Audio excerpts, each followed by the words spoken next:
My name is Madison Riley, 32 years old, and until last month I was a respected geneticist with a decade of groundbreaking research under my belt. That was before my mother stormed into my lab, shredding 10 years of my life's work, while screaming that my brother deserved grandfather's estate more than me. What she never expected was that I would watch so calmly as she destroyed everything. Or that, when our family lawyer revealed the DNA test results, my parents would realize they had made the most terrible mistake of their lives. If you're watching this, drop a comment letting me know where you're from, and hit subscribe to hear how DNA unraveled my family's darkest secret. Growing up, my grandfather Arthur was my hero. While most kids had pictures of pop stars on their walls, I had a framed photo of him receiving the National Science Foundation Award for his contributions to biochemistry. Before turning to business and building his fortune in pharmaceutical development, he had been a brilliant scientist. Maddie. He would tell me, his eyes twinkling behind wire-rimmed glasses. Curiosity is the most powerful force in the universe. Never stop asking why. My parents, Diana and Robert, never quite understood our connection. They were practical people who viewed science as a stepping stone to business, not a passion to pursue for its own sake. When I brought home perfect science grades, they would nod politely before turning their attention to my brother Thomas and his latest football victory or student council achievement. Thomas was 3 years older and seemed to walk through life with an ease I never possessed. Tall, charming, and naturally athletic, he embodied everything my parents valued. While I spent weekends doing science projects with grandfather, Thomas was the social butterfly who made our parents proud at community events. "Why can't you be more like your brother?" became the unofficial soundtrack of my adolescence. When I announced my intention to pursue genetics research instead of a business degree, my father's disappointment was palpable. "Madison, the family business needs minds like yours," he argued, during one particularly heated dinner. "Your brother will handle the business operations, but we need your analytical skills for the research division." My mother nodded in agreement. "Your grandfather built this legacy for both of you to carry forward, not for you to abandon it for some university lab." But grandfather had other ideas. When I was accepted into Stanford's genetics program, he arrived at our house with champagne and a check covering my entire tuition. "The mind must follow its own path," he told my fuming parents. "Madison has the same spark I had at her age. I will not see it extinguished." That decision created the first major rift between my grandfather and my parents. While they eventually made peace on the surface, something fundamental had shifted. From that point forward, grandfather funded my education, and later my research, privately creating a separate relationship that excluded my parents. My research focused on rare hereditary conditions, specifically genetic markers that could predict susceptibility to certain autoimmune disorders. It wasn't glamorous work that made headlines, but it had the potential to help thousands of families understand their genetic risks and take preventative measures.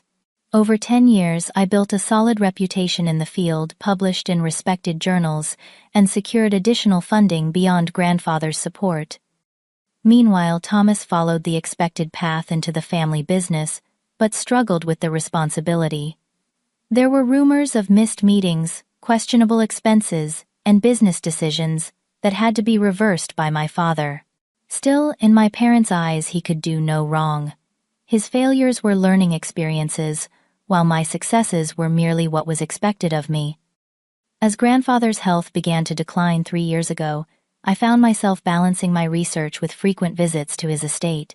During those quiet afternoons, he would ask detailed questions about my work, his mind still sharp even as his body weakened. "You know, they still don't understand what you're doing," he confided during one of our last conversations, and I knew he meant my parents. "But I do. And it matters, Maddie. It matters more than they know." I noticed my parents visiting more frequently as well, often bringing Thomas along. Their conversations would abruptly halt when I entered the room, and there was a new tension in the air. Though nobody said it explicitly, there was a sense that preparations were being made, alliances formed. Grandfather's estate was substantial, including not just the pharmaceutical company shares, but real estate investments, and his beloved countryside mansion, where he had lived for over 40 years. My mother began making subtle comments about how family businesses should stay in the family, and how research can always find corporate sponsors. The implication was clear: they expected grandfather's assets to primarily support Thomas and the family business, not my independent research. I never asked grandfather about his will. Our conversations focused on science, on life, on his stories from the past. Money seemed vulgar to discuss while he was still fighting to stay with us. But sometimes I would catch him watching me with a thoughtful expression, as though he was calculating something important in his mind. The last time I saw him alive, he squeezed my hand with surprising strength. "Stay true to your course, Madison," he said. "No matter what storms come, promise me." I promised, not knowing how soon that promise would be tested, or how violent the storm would be. The call came on a Tuesday night in October, while I was working late in my lab. I had just finished running a promising new analysis when my phone lit up with my father's number. Something in me knew before I answered. "He's gone," my father said, his voice uncharacteristically hollow. "In his sleep. The nurse found him." Despite our preparation for this moment, the finality hit me like a physical blow. I sat down hard on my lab stool, knocking over a stack of research papers. "The funeral will be on Friday," he continued when I couldn't speak. "We need to meet with Warren tomorrow about the will, 3 o'clock at his office." Warren Davis had been grandfather's attorney for over 30 years and a close friend. The abruptness of moving to business matters stung, but I was too numb to protest. "I will be there," I managed before ending the call. The funeral was a somber affair, held at the Episcopal church grandfather had attended his entire life. I sat in the front row between my mother and Thomas, acutely aware of the whispers behind us. As the sole heirs to the Riley fortune, we were the subject of much speculation. Thomas had his public face on, solemn but composed, occasionally wiping an invisible tear. My mother clutched her handkerchief, dramatically accepting condolences with practiced grace. My father stood stoic and unmovable, shaking hands firmly as mourners filed past. I alone sat quietly, my grief too raw and real for performance. The day after the funeral, we gathered in Warren's wood-paneled office. The elderly attorney greeted me with particular warmth, having watched me grow up through visits with grandfather. "Arthur spoke of your work often, Madison," he said quietly as he showed us to the conference room. He was tremendously proud. My mother's lips thinned at this comment, but she said nothing as we took our seats around the polished table. Warren adjusted his reading glasses and began. "Before I read the formal will, Arthur asked me to share a personal message." He opened a sealed envelope and read, "To my family, material possessions are merely tools. What matters is what we build with them. I have made my decisions based not on love, which I have given equally, but on purpose and potential. I ask that you respect my wishes and continue to support each other as I have supported all of you." Warren looked up, his expression grave. "The will is quite straightforward.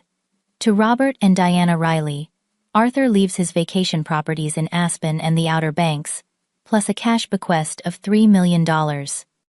My parents nodded, clearly expecting this. To Thomas Riley, Arthur leaves his collection of classic automobiles, his stock portfolio of diversified investments valued at approximately $4 million, and a cash bequest of $2 million. Thomas smiled slightly, also appearing satisfied with this substantial inheritance. The remainder of the estate, Warren continued, including the primary residence, the controlling interest in Riley Pharmaceuticals, all intellectual property, and patents, and the remaining liquid assets and investments, Arthur leaves to his granddaughter Madison Riley, with the expressed hope that she will use these resources to continue her scientific research for the betterment of humanity. The silence that followed was absolute. I sat frozen, unable to process what I had just heard. The remainder Warren mentioned represented at least 80% of grandfather's estate, valued conservatively at over $60 million. There must be some mistake, my father finally said, his voice dangerously quiet. Warren shook his head. There is no mistake. Arthur was very clear about his wishes. He updated this will just 3 months ago, with full legal capacity verified by 2 independent physicians. This is absurd. My mother's voice rose sharply. Madison has abandoned the family business to work on her pet projects. Thomas is the one who has stood by the company, who understands what Arthur built. Warren remained professional, but firm. Mrs. Riley, your father-in-law's decisions are legally binding. He specifically mentioned that Madison's research represents the kind of innovation that built Riley Pharmaceuticals in the first place. Thomas, who had been silently staring at the table, finally looked up at me. There was something unfamiliar in his expression, something beyond anger or disappointment. It looked almost like fear. Madison can sign over the company shares, he said, attempting to sound reasonable. She has no interest in running a pharmaceutical company. I found my voice at last. I need time to think. This is unexpected. There's nothing to think about. My mother's voice had taken on a shrill quality I'd never heard before. This is a mistake that needs to be corrected immediately. Warren intervened. I suggest everyone take some time to process this information. The assets will not be distributed for 30 days, regardless, as is standard procedure. As we left the office, my father gripped my arm in the hallway. We need to discuss this as a family. Tonight. I gently removed his hand. Not tonight. I need to get back to the lab. We can talk tomorrow. Madison. My mother's voice echoed in the hallway, causing heads to turn. Do not walk away from this. But I did walk away, back to the sanctuary of my lab, where things made sense, where evidence and logic prevailed over emotion and expectation. I knew the storm was coming, but I needed space to prepare for it. I texted my parents later that evening. I understand you're upset. I'm still processing everything too. Let's meet this weekend when everyone has had time to think clearly. Their response came immediately. This is not acceptable. Family meeting. Our house. Tomorrow at 7:00 p.m.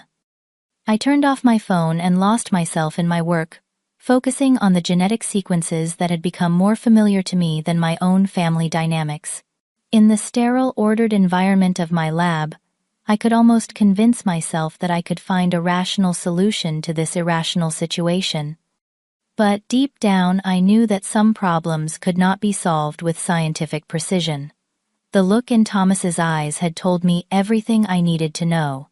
This was not just about money or business. This was about something deeper, something that had been brewing beneath the surface of our family for decades.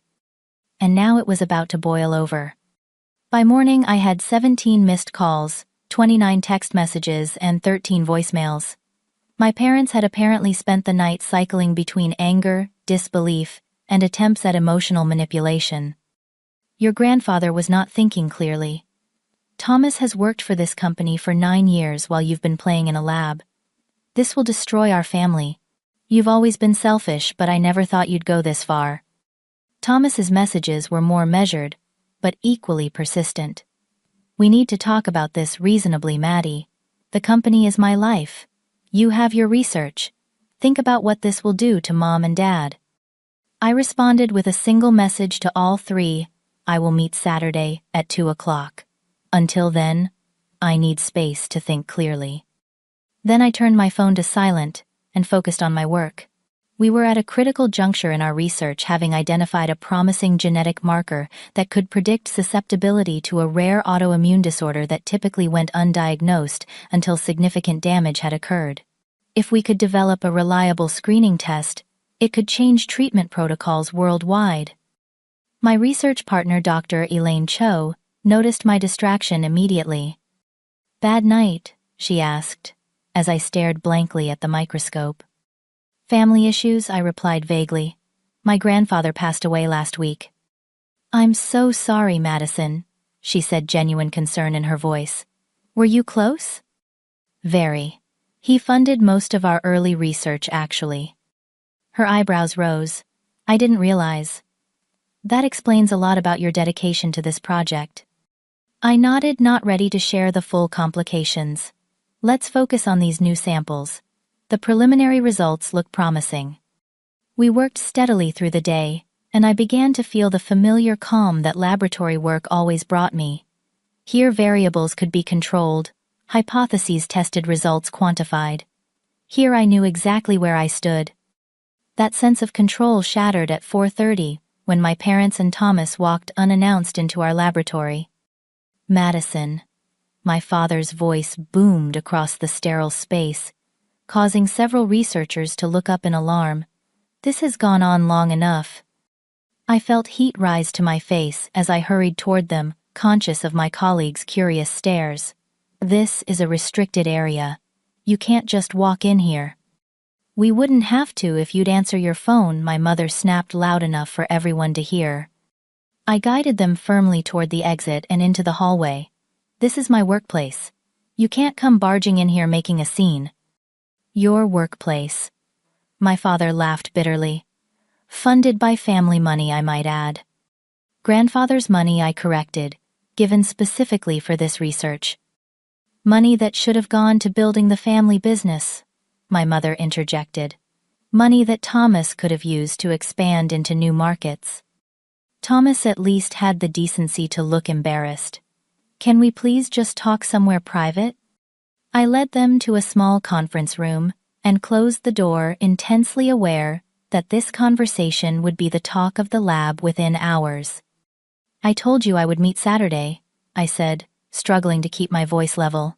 This behavior is completely inappropriate. What's inappropriate is you refusing to discuss this, like an adult, my father countered. The future of our family business is at stake. A business I have never been part of, I reminded him. By your choice, not mine. That's not fair, Thomas interjected. You chose to leave. Because I was never given a real place there, I said. Dad made it clear the research division would always be under his control. I would just be a name on the door to impress the board. That's ancient history, my mother dismissed, with a wave of her hand. What matters now is doing what's right for the family. Your grandfather made a mistake. A mistake that coincidentally leaves me with control of the company. He was trying to force you back into the fold, my father insisted. He knew you'd have to engage with the business if you inherited it. I shook my head. That's not what the will said. He specifically mentioned supporting my research. Research that could benefit Riley Pharmaceuticals, Thomas pointed out. Under my leadership with your scientific input. The conversation circled for another 20 minutes, with the same arguments repeated in increasingly hostile tones. My mother's face grew flushed with anger. My father's voice became louder, and Thomas alternated between reasonable appeals and thinly veiled threats about what this would do to the family name. Finally, I stood up. I have work to finish. As I said, we can discuss this Saturday. If you walk out that door, my mother said, her voice shaking, you're choosing your precious research over your family. I looked at her directly. No, Mother. I'm choosing to honor Grandfather's wishes and the work he believed in. I'm sorry if that disappoints you. As I turned to leave, Thomas called after me. People are already talking. Maddie, cousins, aunts, uncles, family, friends.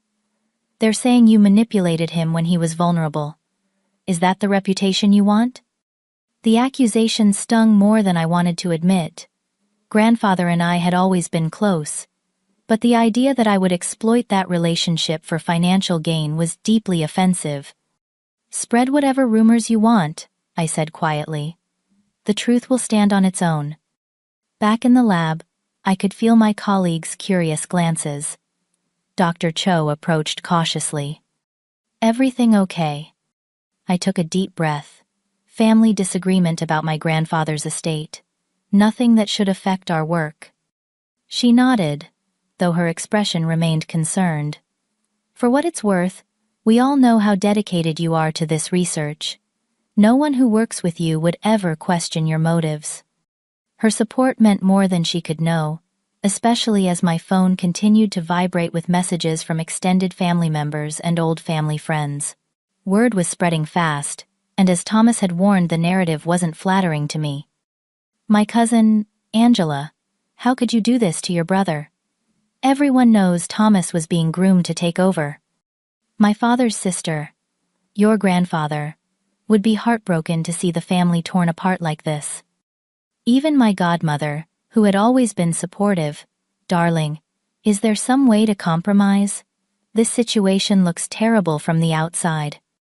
I turned off my phone completely and threw myself into my work with renewed intensity.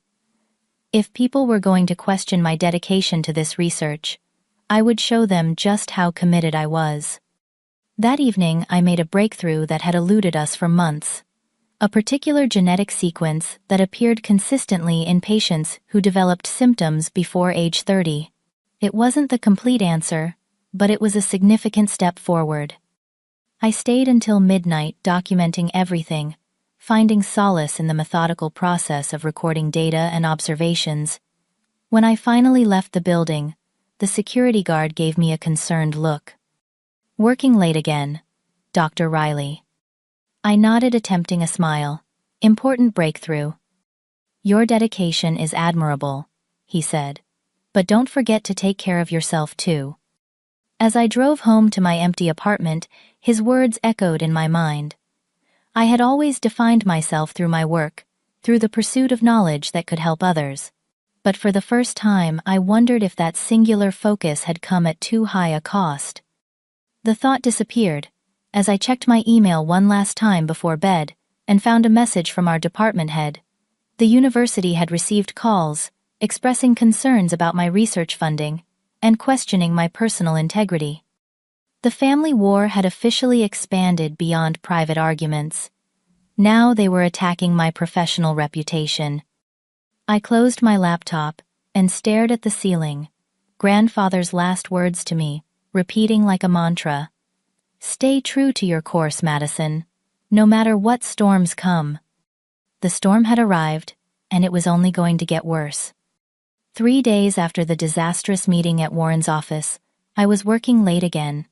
Our recent breakthrough had opened new research pathways, and I was determined to pursue them before meeting with my family on Saturday. Part of me hoped that with concrete progress to show, they might begin to understand why grandfather had made his decision. The laboratory was quiet at 9 p.m., with only the hum of equipment and occasional beep of machines breaking the silence. I had just finished preparing samples for tomorrow's analysis when I heard the security door slam open with unusual force. My mother stood in the doorway, her normally perfect appearance disheveled.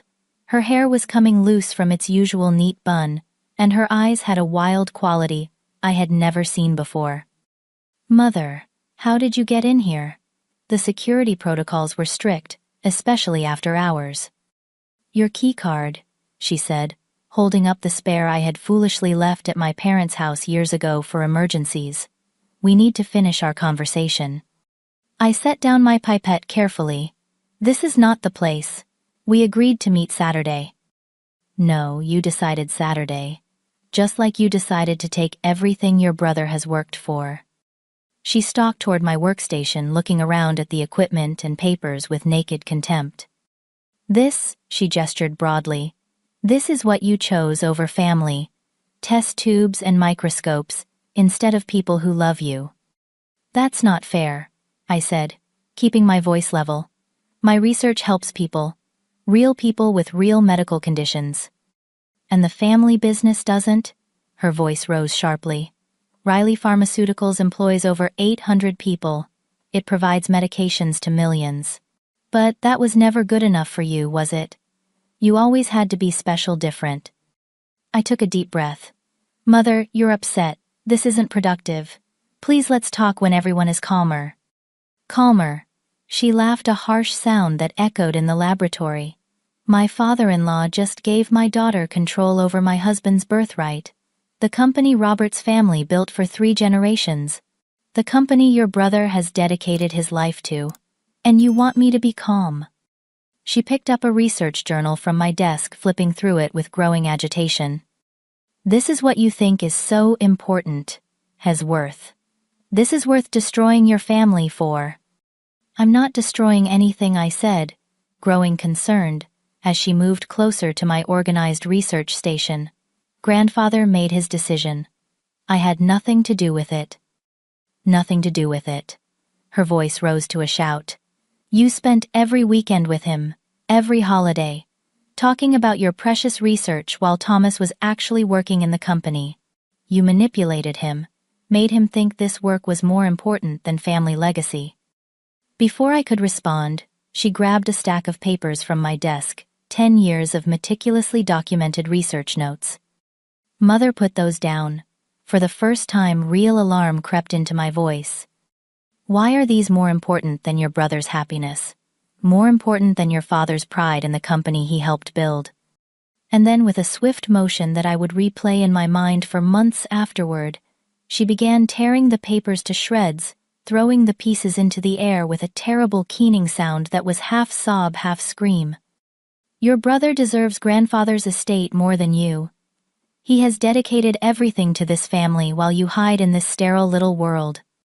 I stood frozen as she moved to another station, sweeping equipment to the floor. Petri dishes, shattered samples spilled, and months of work scattered across the laboratory tiles. Stop. I finally managed, moving toward her. You're destroying irreplaceable research. But she was beyond reason now, tearing through my organized files, ripping papers, and knocking over carefully calibrated equipment. You think you can take everything, and there will be no consequences. You think you can hurt your brother like this, and I'll stand by and watch. What surprised me most, what would later surprise everyone who heard the story, was my own reaction. As my mother tore through 10 years of my life's work, I felt an unexpected calm settle over me. Perhaps it was shock.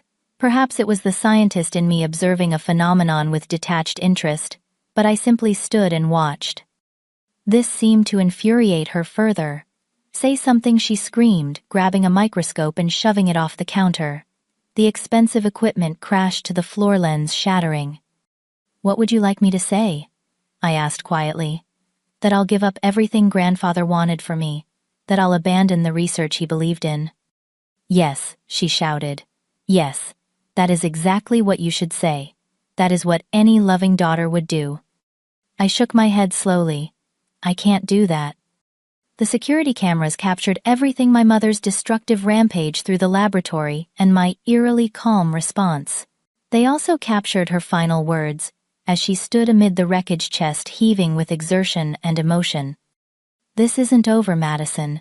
We have found something that will change everything. When the truth comes out, you will regret your selfishness. After she left, I surveyed the damage with the same strange detachment. Equipment could be replaced. Digital backups existed for most of the destroyed data. The physical samples were the greatest loss, but even those could be recreated with time. What could not be repaired so easily was the relationship with my family. Whatever truth my mother believed, she had found whatever weapon they planned to use next had severed something fundamental between us. As I began the slow process of cleaning up, my phone buzzed with a text from Warren Davis: emergency family meeting, requested by your parents. Tomorrow, 3 p.m., my office. Attendance mandatory for all beneficiaries.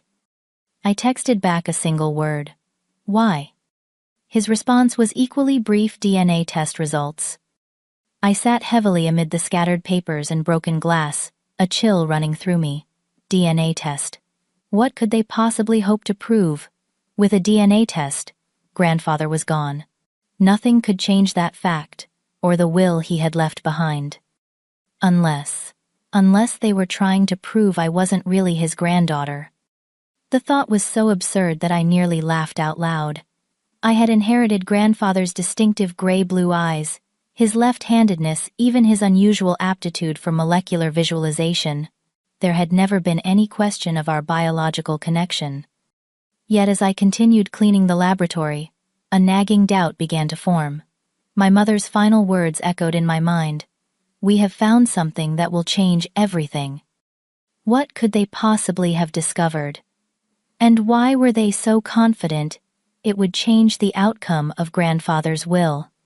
For the first time since this ordeal began, I felt a flicker of genuine fear, not for the inheritance which had never been my primary concern, but for what this mysterious truth might mean for the family I thought I knew. Warren Davis's office felt colder than I remembered as I took a seat at the conference table the following afternoon. My parents and Thomas had arrived before me and sat together on one side, a united front. Warren himself looked troubled, his usual professional demeanor strained around the edges. "Thank you all for coming on such short notice," he began, shuffling papers before him. "I understand that Robert and Diana have requested this meeting to present new information they believe is relevant to Arthur's will." My father cleared his throat. "Yes, we have evidence that will significantly impact the distribution of assets." Warren nodded. "Before we proceed, I should note that Arthur's will is legally binding and quite specific. New information would need to be extremely compelling to warrant any reconsideration." "Oh, it is compelling," my mother said, her voice carrying the same brittle edge I had heard in the laboratory. "It changes everything." Warren turned to me. "Madison, are you prepared to hear this information? You have the right to legal representation." "I have nothing to hide," I said more calmly than I felt. "Please continue." My father placed a sealed envelope on the table. "We ordered a DNA test." Warren frowned. "I'm not sure I understand the relevance." "The relevance," my mother interjected, "is that Madison has no biological right to inherit Arthur's estate because she is not actually related to him." The accusation hung in the air, so outlandish that for a moment no one spoke. "That's absurd," I finally said. "Grandfather and I share numerous genetic traits. Anyone who knew him can see the resemblance." "Superficial similarities can be coincidental," my father said. "We have scientific proof." Warren looked skeptical. "May I ask how you obtained DNA samples for this test?" "We had access to both Madison's hairbrush and items from Arthur's home," my mother explained, avoiding direct eye contact. "So, without consent," Warren noted, "I should inform you that evidence obtained without proper permission is generally inadmissible." "This isn't a court," my father insisted. "This is a family matter. The truth needs to be acknowledged regardless of how we discovered it." Warren sighed. "What exactly are you claiming?" My mother leaned forward. "We're claiming that Madison is not biologically related to Arthur Riley and therefore has no right to inherit the majority of his estate, which should rightfully go to his actual blood relative, Thomas." I felt strangely calm, perhaps, because the accusation was so transparently desperate. "That's simply not true. I'm happy to take another DNA test properly administered to put this matter to rest." Warren held up a hand. "Before we proceed further, there's something I need to share." He opened his desk drawer and removed another envelope. Arthur anticipated that something like this might occur. My parents exchanged nervous glances. 3 months ago, when Arthur updated his will, he also provided me with sealed DNA test results to be opened only in the event his biological relationship to either of his grandchildren was questioned. Warren adjusted his glasses. He was very specific about this provision. "That's not possible," my father said, his confidence visibly wavering. He had no reason to suspect anything. Warren continued, as if he hadn't spoken. "Arthur instructed me to reveal these results only if absolutely necessary. Given today's accusations, I believe that time has come." He opened the envelope carefully and reviewed its contents, his expression unreadable. When he looked up, his eyes rested briefly on each family member before he spoke. "According to these results, which were processed by an independent laboratory with proper chain of custody documentation, Madison is indeed Arthur's biological granddaughter, sharing the expected percentage of DNA markers." My mother's face paled. "And Thomas?" Warren hesitated, genuine regret in his eyes. "The test indicates that Thomas does not share a biological connection with Arthur Riley." The silence that followed was absolute. I felt as though all the air had been sucked from the room. Thomas sat perfectly still, his expression frozen in disbelief. "That's impossible," my father finally whispered. "There must be some mistake." "The testing was comprehensive," Warren replied gently. "Arthur had the results verified by 2 separate laboratories." My mother's hands trembled as she reached for her purse. "This is a trick. Some kind of manipulation." When Thomas's voice cracked as he spoke for the first time. "When did he find out?" Warren consulted the paperwork. The tests were conducted approximately 4 years ago. 4 years, Thomas repeated hollowly. He knew for 4 years, and never said anything. I was struggling to process this revelation myself.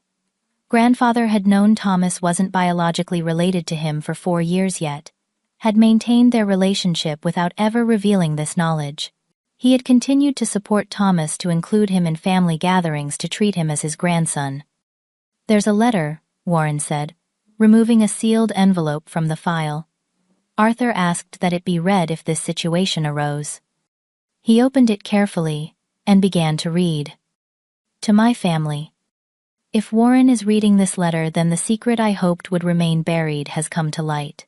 First and foremost, I want Thomas to know that you have been my grandson in every way that matters. Biology is merely science. Family is something far more profound. I discovered the truth accidentally, through routine genetic testing I underwent for a research study.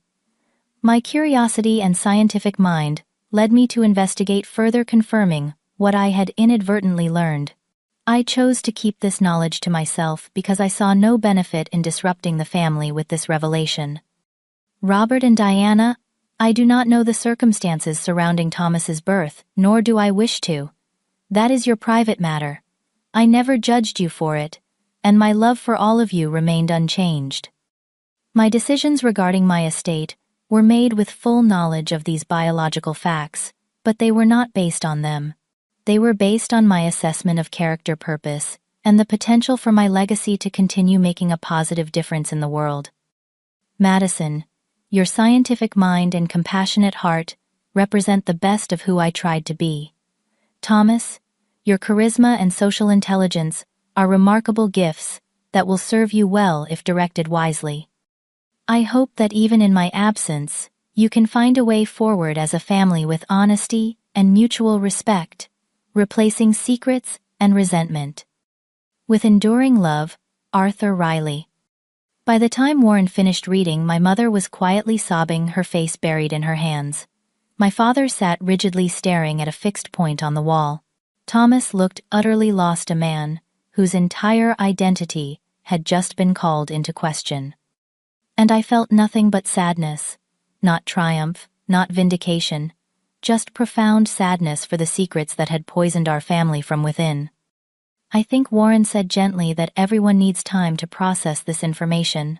The legal standing of Arthur's will remains unchanged, but perhaps the more important matter now is how your family will move forward from here. Thomas stood abruptly. "I need some air." He walked out without looking at any of us, the door closing quietly behind him. My father finally turned to my mother. "Diana, is this true?" She couldn't meet his eyes. "Not here," she whispered. "Please, not here." I stood as well.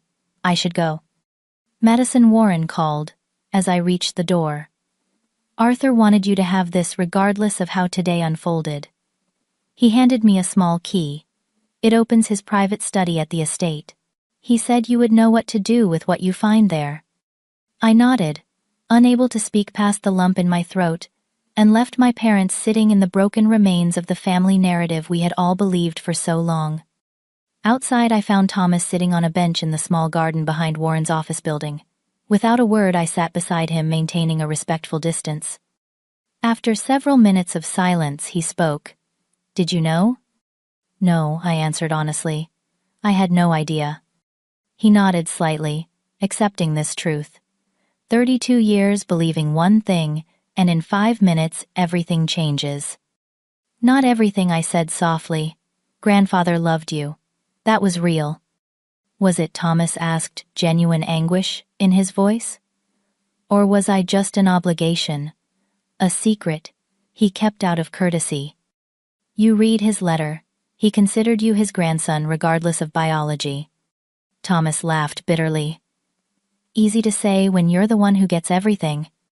The inheritance was never about DNA, I insisted. It was about his vision for the future, about what we would do with his legacy. And he thought your work was more valuable than mine. The hurt in his voice was palpable.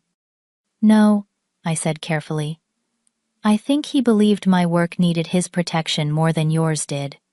You have Mom and Dad's unwavering support. My research has always been vulnerable. We sat in silence for another long moment before Thomas stood. I need to talk to them, he said. I need to know the truth about where I came from. I nodded. I understand. As he turned to leave, he paused. Madison, I'm sorry about your lab. What Mom did, that wasn't right. It was a small olive branch, but in that moment it felt monumental. Thank you, I said simply. I watched him walk back into the building, his shoulders set in determination before I pulled out my phone to call a cab. There was a private study waiting for me, and perhaps within it, the final pieces of my grandfather's puzzle. The key Warren had given me opened more than just grandfather's private study. It opened the door to a past my family had carefully concealed for over 3 decades. Inside the wood-paneled room, everything remained exactly as grandfather had left it. Books precisely arranged on shelves, papers organized in neat stacks, photographs displayed in simple silver frames. It was these photographs that drew my attention first. Among the familiar family portraits was one I had never seen before, a much younger version of my father standing beside a woman who was definitely not my mother. They were smiling, arms around each other with the Alps visible in the background.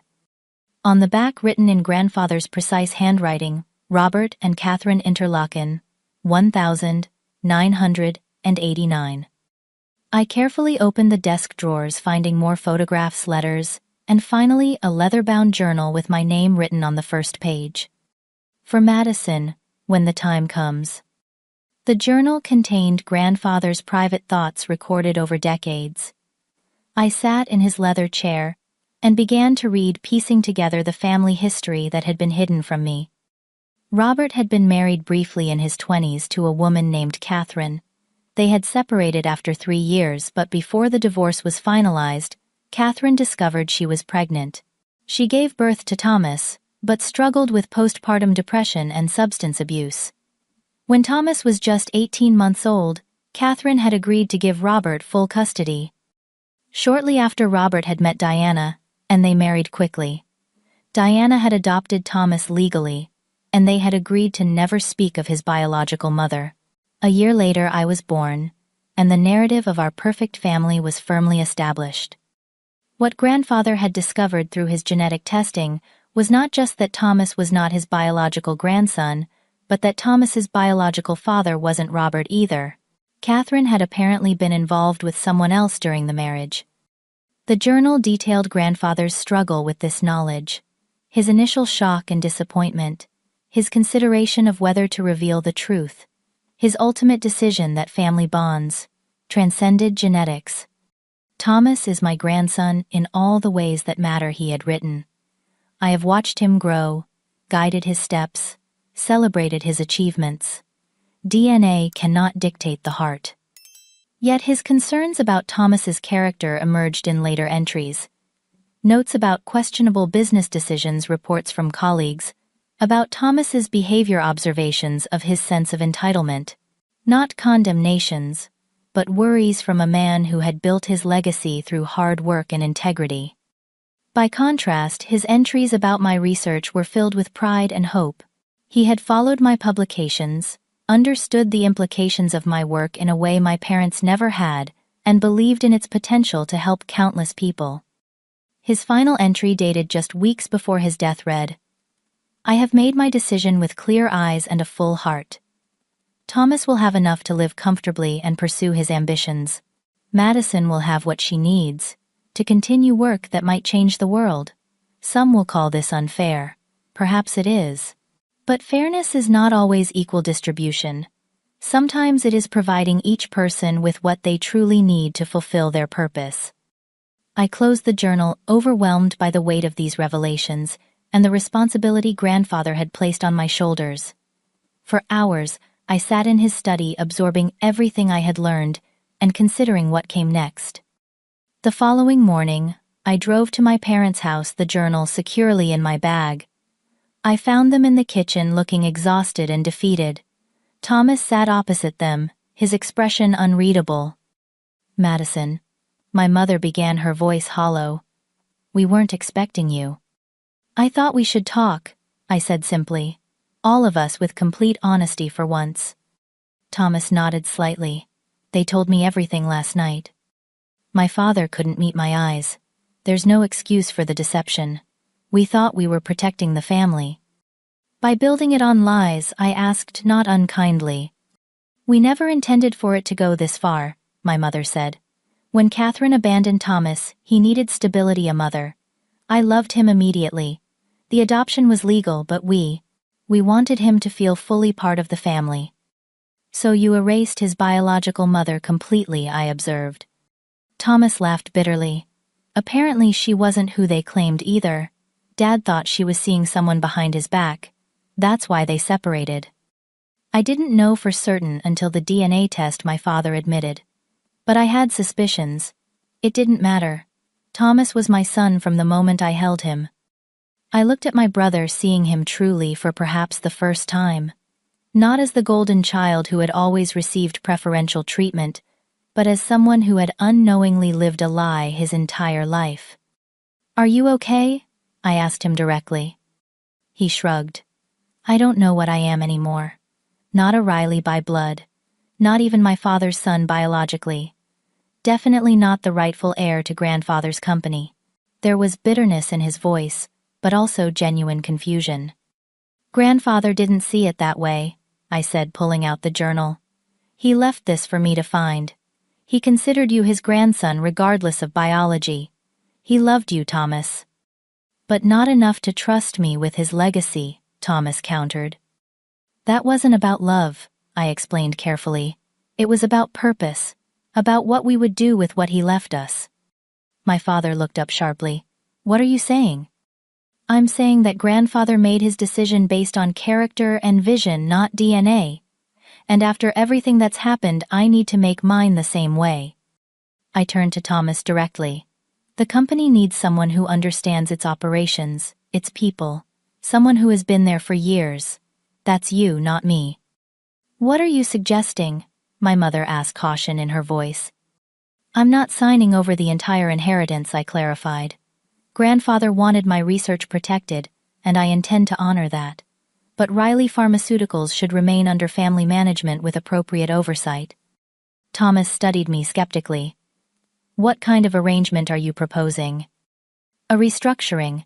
You maintain operational control as CEO.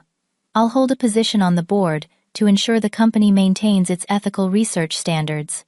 We establish a foundation in grandfather's name that receives a percentage of profits to fund independent medical research, including my own." My father looked stunned. "You would do that? After everything we've done?" "Not for you," I said honestly. "For grandfather. For the family he tried to preserve even knowing the truth. And for Thomas, who deserves a chance to prove himself on his own terms, not in the shadow of a biological legacy that was never his." Thomas was silent for a long moment. "Why would you help me after how we treated you? After what Mom did to your lab?" "Because family is more than DNA," I said, echoing grandfather's words. "It's more than perfect behavior, too. It's choosing to remain connected even when it's difficult. Especially then." The conversation continued for hours as we worked through practical details, emotional wounds, and the logistics of moving forward. There were tears, accusations, apologies, and eventually the first tentative steps toward reconciliation. My mother broke down completely when discussing the laboratory incident, her remorse seemingly genuine. "I was desperate," she admitted, "terrified of losing everything we'd built. It doesn't excuse what I did." "The university is pressing charges," I informed her calmly. "I can't stop that process, but I won't add personal charges." By evening, we had reached a tentative agreement about how to proceed with both the inheritance and our fractured relationships. Nothing was perfectly resolved, but for the first time in years we had spoken to each other with complete honesty. As I prepared to leave, Thomas walked me to my car. "I still don't understand why you're doing this," he said. "You could take everything, run the company your way." "That was never what I wanted," I replied. "And it wasn't what grandfather wanted either. He believed in balance, in each of us finding our true purpose. And if I fail, if I run the company into the ground," I smiled slightly, "then the board, including me, will remove you. This isn't charity, Thomas. It's an opportunity to become the person you want to be, not who our parents tried to shape you into." He nodded slowly. "I don't know if I can live up to that." "Neither do I admitted. "But grandfather believed we both had potential worth investing in. That's something, isn't it?" As I drove away, I felt lighter than I had in weeks. The road ahead would be challenging, filled with legal complexities and emotional minefields. But for the first time since grandfather's death, I could see a path forward that honored his true legacy, not the money or the company, but his belief in the power of truth and the possibility of redemption. 6 months after the DNA test revelation that shattered our family's foundation, I stood in my new laboratory, watching as technicians installed state-of-the-art genetic sequencing equipment. The space was 3 times larger than my previous lab, with dedicated areas for each phase of our research and comfortable offices for my expanding team. The Arthur Riley Foundation for Genetic Research, established with 30% of my inheritance, had already gained recognition in the scientific community. We had secured additional funding from the National Institutes of Health, based on our preliminary results, and 2 pharmaceutical companies were interested in developing screening tests based on our findings. True to my word, I had restructured grandfather's estate in a way that honored his intentions while creating a sustainable path forward. Thomas received operational control of Riley Pharmaceuticals as CEO with a substantial but non-controlling ownership stake. I maintained majority ownership, but focused my involvement on the board of directors, where I chaired the Ethics and Research Committee. The arrangement had not been without challenges. Thomas initially struggled with the oversight, chafing at having to justify business decisions he previously would have made unilaterally. But gradually, he began to appreciate the balance of perspectives, particularly as our more ethically driven approach attracted positive industry attention and new investment. My mother had performed 200 hours of community service for the laboratory vandalism, working at a women's shelter, where surprisingly, she had found a genuine calling, helping others rebuild their lives after crisis. My father had taken longer to adjust to the new reality, his pride wounded by both the biological revelation about Thomas and the restructuring of the company he had helped build. But recently, he had begun consulting on special projects, his expertise still valuable, even as he learned to work within a more collaborative framework. The family estate had been converted into the foundation headquarters, with grandfather's private study preserved exactly as he had left it. I kept the key on my desk as a reminder of the truth that had set us all free, however painfully. On this particular Tuesday afternoon, I was reviewing the latest research data when my assistant announced an unexpected visitor. "Dr. Riley, your brother is here to see you." Thomas entered looking more relaxed than I had seen him in years. The corporate uniform of suit and tie had been replaced by casual slacks and a button-down shirt, and the perpetual crease between his eyebrows had softened. "Impressive setup," he commented, looking around the laboratory. "Grandfather would have loved this." "I think so too," I agreed. "How are things at the company?" "Better than expected, actually." He smiled slightly. "The new arthritis medication is moving to phase 3 trials ahead of schedule. And the board approved my proposal for the patient assistance program." "I heard. That was good work, Thomas." He shrugged modestly. "It was the right thing to do. Making medications affordable for people who need them most aligns with what grandfather would have wanted."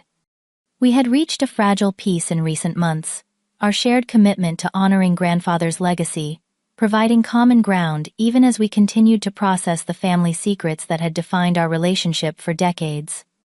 Actually, Thomas continued, that's partly why I'm here.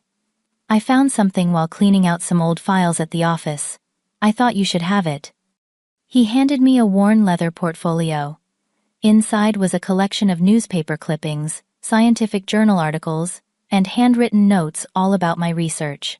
Grandfather had been following my work more closely than I had ever realized, collecting evidence of my progress and impact for years. He kept this in his desk at the company, Thomas explained. I don't think anyone else knew about it. I traced my finger over grandfather's familiar handwriting, in the margins thoughtful questions, connections to broader scientific principles, occasional expressions of pride. Thank you for bringing this, I said, genuinely moved. Thomas nodded. I've been doing a lot of thinking about truth lately, about how much energy we all spent maintaining lies instead of just living honestly. It's never too late to start, I offered. That's the other reason I came by. He took a deep breath. I've been in contact with Catherine, my biological mother. This was unexpected. How did you find her? Hired a private investigator. Turns out she's been sober for 20 years, living in Oregon. She's a counselor at a rehabilitation center. Have you met her? He nodded.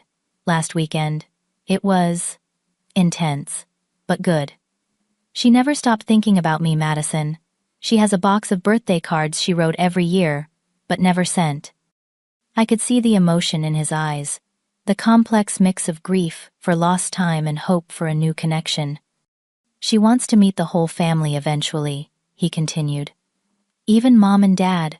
She says she's let go of the anger long ago.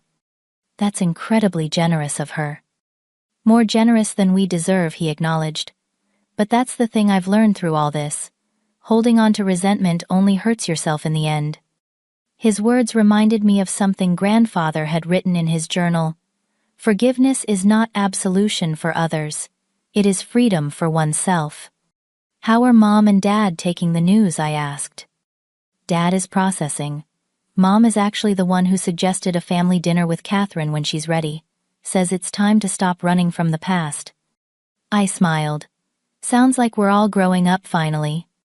Better late than never, Thomas agreed.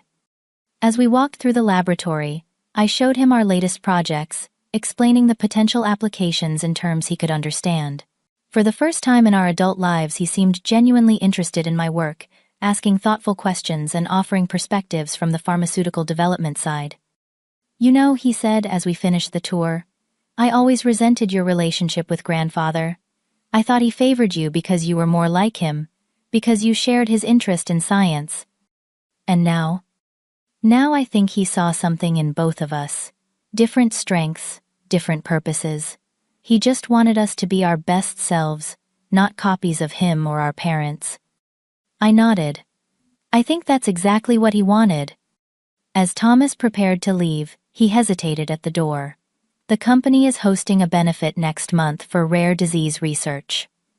Would you consider being the keynote speaker? Talk about your work and the foundation. I'd be honored, I said sincerely. After he left, I returned to grandfather's portfolio, reading through his collected observations of my career.